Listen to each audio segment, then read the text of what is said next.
അപ്പൊ ഇന്ന് നമുക്കൊരു ജിമിക്കി കമ്മൽ ഉണ്ടാക്കി നോക്കാം. ഇത് ജിമിക്കിന്റെ ബേസ് ആണ് കേട്ടോ. അതൊക്കെ നമുക്ക് ക്രാഫ്റ്റ് ഷോപ്പിൽ നിന്ന് വാങ്ങിക്കാൻ കിട്ടും. പിന്നെ ഞാൻ അത് ആദ്യമായിട്ട് ഉണ്ടാക്കുകയല്ല, അതിന് മുമ്പ് ഒരു പ്രാവശ്യം ഉണ്ടാക്കിയിട്ടുണ്ട്. നമ്മൾ ഷോർട്സ് ആയിട്ടാണ് ഉണ്ടാക്കിയത്. അന്ന് ഞാൻ ഉണ്ടാക്കിയപ്പോഴേ ഒരു കമ്മൽ മാത്രം ഉണ്ടാക്കിയിട്ടുള്ളൂ. മറ്റേ ഉണ്ടാക്കാനാണെങ്കിൽ എനിക്ക് ഭയങ്കര മടി. പിന്നെയാണെങ്കിൽ നമുക്ക് ഇടയ്ക്കിടയ്ക്ക് കമന്റിൽ കുറേ കുട്ടികൾ ചോദിക്കലുണ്ടായിരുന്നു, ചേച്ചി ലോങ് വീഡിയോ ചെയ്യുമെന്ന്. എന്തായാലും ആ കമ്മലിന്റെ ഒന്നല്ലേ ഉണ്ടാക്കിയിട്ടുള്ളൂ, ഇനി ഒന്ന് എന്തായാലും ഉണ്ടാക്കാൻ വേണം. അപ്പൊ ഞാൻ വിചാരിച്ച അത് ലോങ് വീഡിയോ ആയിട്ട് ചെയ്യാം. നമ്മൾ ഏതൊരു ഷോർട്സ് ഇട്ടിക്കുകയാണെങ്കിൽ ഒരാളെങ്കിലും ചോദിക്കും ലോങ് വീഡിയോ ചെയ്യുമോ. ഇതേ ലോങ് വീഡിയോ ഒക്കെ ചെയ്യുമ്പോണ്ടല്ലോ ആരും കാണില്ല. നമുക്ക് ഷോർട്സിന് കിട്ടണതിന്റെ 3 അംശം പോലും നമുക്ക് ലോങ് വീഡിയോക്ക് വ്യൂസ് ഇല്ല. അപ്പൊ ഞാൻ വിചാരിക്കുന്ന പിന്നെ എന്തായാലും ഷോർട്സ് തന്നെ ഇട്ടാൽ പോരെ, അതാകുമ്പോൾ നിങ്ങൾക്ക് കാണാനും എളുപ്പമാണ്, പെട്ടെന്ന് പരിപാടി ചെയ്യല്ലോ. അതൊക്കെ പോട്ടെ, ഇനി നമുക്ക് കമ്മൽ ഉണ്ടാക്കാൻ തുടങ്ങാം. ആദ്യം തന്നെ ഉണ്ടല്ലോ ഞാൻ ഇവിടെ ഒരു ജിമിക്കിന്റെ ബേസ് എടുത്തിട്ടുണ്ട്. എന്നിട്ട് അതിലേക്ക് കുറച്ച് ഗം വെച്ച് കൊടുത്തിട്ട് ഫസ്റ്റ് നമ്മളെ ബോൾ ചെയിൻ ആണ് ഇട്ടെടുത്തത്. പിന്നെ അതിങ്ങനെ പിടിക്കാനുള്ള ഒരു എളുപ്പത്തിന് വേണ്ടിയിട്ടാണ് കേട്ടോ ഞാൻ ഈ പ്ലെയറിന്റെ മുകളിൽ വെച്ച. ഇനി കയ്യിൽ പെൻസിലാണ് ഉള്ളൂ വെച്ചാൽ അതിന്റെ മുകളിൽ വെച്ചാലും മതി, ഇത് എങ്ങനെയെങ്കിലും ഒന്ന് പിടിച്ച് കിട്ടിയാൽ മതിയല്ലോ. പിന്നെ നമ്മൾ ഏത് ഗമ്മ യൂസ് ചെയ്തതെന്ന് പറഞ്ഞില്ലല്ലോ, പ്രത്യേകിച്ച് പറയേണ്ട ആവശ്യമൊന്നുമില്ല, എന്നാലും പറഞ്ഞേക്കാം. നമ്മൾ B7000 എന്ന് പറഞ്ഞിട്ടുള്ള ഗമ്മാണ് യൂസ് ചെയ്തത്. അങ്ങനെ ഫസ്റ്റ് ലെയർ നമ്മൾ ബോൾ ചെയിൻ ഒട്ടിച്ച് കഴിഞ്ഞ് ഇനി രണ്ടാമത്തെ ലെയർ ആയിട്ട് ഈ പേളും സ്റ്റോണും കൂടെ വരുന്ന ഒരു സ്റ്റോൺ ചെയിൻ ആണ്. ഞാൻ അത് വാങ്ങിച്ചത് മീറ്ററിന് 65 രൂപയായിട്ടാണ്. പക്ഷെ ഉണ്ടല്ലോ ഇതൊക്കെ പല സ്ഥലത്തും പല റേറ്റ് ആണ് കേട്ടോ. അപ്പൊ നമ്മൾ റേറ്റ് നോക്കി നോക്കി വാങ്ങണതാവും. അങ്ങനെ രണ്ടാമത്തെ ലെയറും കഴിഞ്ഞ് മൂന്നാമത്തെ ലെയർ ആയിട്ട് ഞാൻ വീണ്ടും ബോൾ ചെയിൻ തന്നെയാണ് ഒട്ടിച്ചു കൊടുത്തത്. അത് കഴിഞ്ഞിട്ട് വീണ്ടും സ്റ്റോൺ ചെയിൻ ഒട്ടിച്ചു കൊടുത്ത്. ഇതിങ്ങനെ ഒന്നും ഒട്ടിക്കേണ്ട ആവശ്യമില്ല കേട്ടോ. നമ്മളെ കയ്യിൽ ഏത് സ്റ്റോൺസ് ആണോ ഉള്ളതെന്ന് വെച്ചിട്ടാണെങ്കിൽ അതുപോലൊക്കെ നമുക്ക് ഡിസൈൻ ചെയ്തിട്ട് ഈ കമ്മൽ ഉണ്ടാക്കാൻ തുടങ്ങിയാലുണ്ടല്ലോ എനിക്ക് ഏറ്റവും എളുപ്പമായിട്ട് തോന്നിയത് ഈ ജിമിക്കി ഉണ്ടാക്കാനാണ് കേട്ടോ. അതാകുമ്പോൾ നമുക്ക് ഇത് ഉണങ്ങേണ്ട പ്രശ്നമൊന്നുമില്ല, അത് ജസ്റ്റ് ഒട്ടിച്ചു കൊടുത്താൽ മാത്രം. അങ്ങനെയല്ല കേട്ടോ, ഈ സ്റ്റോണൊക്കെ ഒട്ടിച്ച് കഴിഞ്ഞിട്ടാണെങ്കിൽ പിന്നെ ഇതുമ്മൽ വലിയ പണിയില്ല, അതവിടെ മാറ്റി വെച്ചാൽ മതി. പക്ഷെ നമ്മൾ OHP ഷീറ്റിൽ ചെയ്യുന്നത് അങ്ങനെയല്ല, നന്നായിട്ട് ഡ്രൈ ആയതിനു ശേഷം മാത്രം നമുക്ക് അത് വെട്ടിയെടുക്കാനൊക്കെ കഴിയുള്ളൂ. ഈ ജിമിക്കിന് സംഭവം ഒരു അരമണിക്കൂർ കൊണ്ട് ഉണങ്ങേണ്ടതേ, മറ്റേ 2, 3, 4 മണിക്കൂർ വേണ്ടി വരും ഒന്ന് ഉണങ്ങി കിട്ടാനായിട്ട്. പിന്നെ ഈ ഒരു ജിമിക്കി ബേസ് ഞാൻ വാങ്ങിക്കുമ്പോൾ ജോഡിക്ക് 5 രൂപയാണ് കേട്ടോ വന്നത്.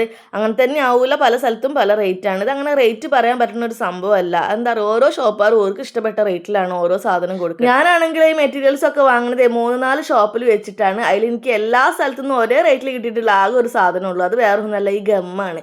അതിന് അതിൽ MRP കൊടുത്തതിനെ കൊണ്ടാണോ എന്ന് എനിക്കറിയില്ല. അത് എനിക്ക് എല്ലാ സ്ഥലത്തുനിന്ന് വാങ്ങുമ്പോഴും 50 രൂപ തന്നെയാണ് വന്നത്. പിന്നെ ഏറ്റവും കൂടുതൽ എന്നെ കറക്കിയത് വേറെ ഒന്നല്ല, നമ്മളെ ഹാങ്ങിങ് ബീഡ്സ് ആണ് കേട്ടോ. അത് 3 രൂപ വെച്ച് വാങ്ങുന്ന സ്ഥലമുണ്ട്, 2.5 വെച്ചിട്ട് വാങ്ങുന്നതുണ്ട്, ഇതിന് 1 രൂപയ്ക്ക് വാങ്ങുന്നതും. അതിനെക്കൊണ്ടാണ് ഞാൻ ഇപ്പൊ എന്താ ചെയ്യിച്ചിരിക്കുകയാണെങ്കിൽ സാധാ ബീഡ്സ് വാങ്ങിയിട്ട് ഞാൻ തന്നെ ഇവിടെ ഇരുന്ന് ഫ്യൂസ് വയർ ഒക്കെ ഇട്ടിട്ട് കെട്ടു. അതാവുമ്പോൾ നമുക്ക് തോനുണ്ടാവൂല്ല, എന്നാലും ഒരു 25-30 ഒക്കെ ഉള്ളിൽ ഉണ്ടായിരിക്കും. അതിന്റെ വെയിറ്റ് അനുസരിച്ചിട്ടാണ് എണ്ണത്തിലും വ്യത്യാസം ഉണ്ടാവും. നമ്മുടെ കയ്യിലുള്ള സ്റ്റോൺസും ബീഡ്സും ഒക്കെ കാണുമ്പോൾ എല്ലാവർക്കും ഡൗട്ടാണ് ഇതൊക്കെ എവിടുന്നാ കിട്ടണമെന്നുള്ളത്. ഇത് ബട്ടൺ ഹൗസ് എന്നാണ് കേട്ടോ ഞാൻ വാങ്ങിക്കണത്, അല്ലെങ്കിൽ ക്രാഫ്റ്റ് ഷോപ്പിലും ഉണ്ടായിരിക്കും. ഇതൊന്നും ശരിക്കും കമ്മൽ ഉണ്ടാക്കുന്ന സാധനങ്ങളല്ല, നമ്മൾ ഡ്രസ്സിലൊക്കെ ഡിസൈൻ ചെയ്യണതാണ്. അതിപ്പോ കമ്മലൊക്കെ ഉണ്ടാക്കിയിട്ട് ഇപ്പൊ ആൾക്കാർ കമ്മൽ ഉണ്ടാക്കാനും യൂസ് ചെയ്യുന്നുണ്ട്, അത്ര മാത്രമേ ഉള്ളൂ. ഇപ്പൊ ഇങ്ങനെ ഈ കമ്മൽ ഉണ്ടാക്കാൻ തുടങ്ങിയാലും ഞാൻ വിചാരിക്കുകയാണ്, എൻ്റെ കയ്യിലുണ്ടല്ലോ പണ്ട് മുതലേ ഇങ്ങനത്തെ ബീഡ്സ് സ്റ്റോൺസ് ഒക്കെ ഇഷ്ടം പോലെ ഉണ്ടായിന്. അന്നൊക്കെ ഉണ്ടല്ലോ ബ്ലൗസിലൊക്കെ ഡിസൈൻ ചെയ്തിട്ട് ബാക്കിയൊക്കെ അവിടെയും ഇവിടെ ഇട്ടിട്ട് എത്ര ഞാൻ വേസ്റ്റ് ചെയ്തതെന്ന് അറിയാം. അതും പല ഷേപ്പിലും പല കളേഴ്സിലും ഉള്ളതും ഉണ്ടായിന്. പിന്നെ എല്ലാത്തിനും അതിൻ്റെതായിട്ടുള്ള സമയം ഉണ്ടല്ലോ എന്ന് പറഞ്ഞ ആരും ഇപ്പോഴാണ് ഇത് വെച്ചിട്ട് ഇങ്ങനെയൊക്കെ ചെയ്യാൻ പറ്റും എന്നുള്ള ബുദ്ധി എനിക്ക് വന്നത്. അങ്ങനെ പറഞ്ഞ് നമ്മളെ കമ്മലിന്റെ പണി ഇവിടെ കഴിഞ്ഞിട്ട് ഞാനിപ്പോൾ ഇവിടെ സ്റ്റഡും ഹാങ്ങിങ്സ് ഒന്നല്ല കൊടുക്കുന്നത്, ഈ ഒരു റിങ്ങിലേക്കാണ് കൊടുക്കുന്നത്. പിന്നെ ഞാൻ ആദ്യം പറഞ്ഞിട്ടാണ് ഞാൻ കമ്മൽ ആദ്യം ഉണ്ടാക്കിയിട്ടുണ്ടായിന്, അതിന്റെ രണ്ടാമത്തെ പേര് അപ്പം ഉണ്ടാക്കണേന്നുള്ളത്. അപ്പൊ അന്ന് തന്നെ ഞാൻ ഈ റിംഗ് ഒക്കെ സെറ്റ് ചെയ്ത് വെച്ചിട്ടുണ്ടായിന്. അപ്പൊ ഈ റിംഗ് എങ്ങനെ ഉണ്ടാക്കിയെന്ന് നോക്കിയാലോ, ആദ്യം തന്നെ അതിലേക്ക് ഒരു ഗിയർ ലോക്ക് ഇട്ടിട്ട് ഞാനിത് പ്രസ് ചെയ്ത് വെച്ച്. പിന്നെ അതിലേക്ക് ബീഡ്സ്, ഗോൾഡൻ കളർ ബീഡ്സും അതേപോലെ നമ്മളെ പേളിന്റെ ബീഡ്സും ഇല്ലേ, അതൊക്കെ ഇട്ടിട്ട് അവസാനം ഒരു ഗിയർ ലോക്കും കൂടെ ഇട്ടിട്ട് അത് ലോക്ക് ചെയ്ത് കൊടുത്ത്. പിന്നെ ഉണ്ടല്ലോ നമ്മൾ ബീഡ്സ് ഒക്കെ ഇട്ടുമ്പോൾ നല്ല ടൈറ്റ് ആയിട്ട് വെക്കരുത് കേട്ടോ, ചെറിയൊരു ഗ്യാപ്പ് വരുന്ന രീതിയിൽ വെക്കണം. അത് വേറെ ഒന്നല്ല, സെന്ററിലായിട്ട് നമുക്ക് ഈ ജിമിക്കി ഹാങ് ചെയ്ത് കൊടുക്കാൻ വേണ്ടിയിട്ടാണ്. അങ്ങനെ നമ്മൾ ഉണ്ടാക്കി വെച്ചിട്ടുള്ള റിങ്ങിലേക്ക് നമ്മളെ ജിമിക്കിയും കൂടെ ഇട്ട് കൊടുത്ത്. അപ്പൊ അതാ നമ്മളെ ജിമിക്കിന്റെ പണി ഇവിടെ മൊത്തമായിട്ടും കഴിഞ്ഞു. കണ്ടോ, സംഭവം എത്ര പണികൾ ഉണ്ടാക്കാനായിട്ട്, പക്ഷെ മടി ഉണ്ടല്ലോ. ഈ മടി ഇങ്ങോട്ട് വന്നിക്കുകയാണെങ്കിൽ പിന്നെ എന്തൊക്കെ പറഞ്ഞിട്ടും കാര്യമില്ല, അത് ഉണ്ടാക്കാന്ന് വെച്ചിരിക്കുകയാണെങ്കിൽ വലിയൊരു ടാസ്ക് തന്നെയാണ്.